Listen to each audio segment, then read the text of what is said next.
અને પછી ચમત્કાર થયો હશે ને? એવો ચમત્કાર જેની વાતો આજે થાય છે, તુલસીદાસજીના એ નિરંતર પાઠના પ્રભાવથી. શું થયું? એક રાત્રે અચાનક હજારો લાખો વાંદરાઓ ફતેપુર સિકરી પર ઉમટી પડ્યા, જાણે વાનર સેનાએ હુમલો કર્યો હોય. લાખો વાંદરા અચાનક? હા, અને બહુ ગુસ્સામાં કિલ્લામાં ઘૂસી ગયા, તોડફોડ, સૈનિકોને પરેશાન કર્યા, આખા મહેલમાં અફરાતફરી, ભયનો માહોલ. બાપરે, આ તો ગજબ કહેવાય. કોઈને સમજાય જ નહીં કે આ શું થયું. અકબર અને બધા ડરી ગયા.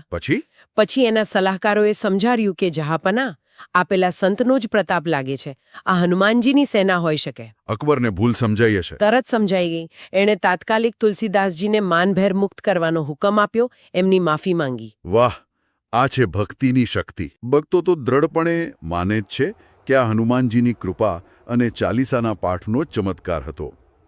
આવી જ અદૃશ્ય શક્તિઓની ખોજ આપણી આ રહસ્યની સફર કરે છે. ખરેખર અદ્ભુત. સાચા મનથી કરેલી ભક્તિ ક્યારેય એડે નથી જતી. ભગવાન રક્ષા કરે જ છે.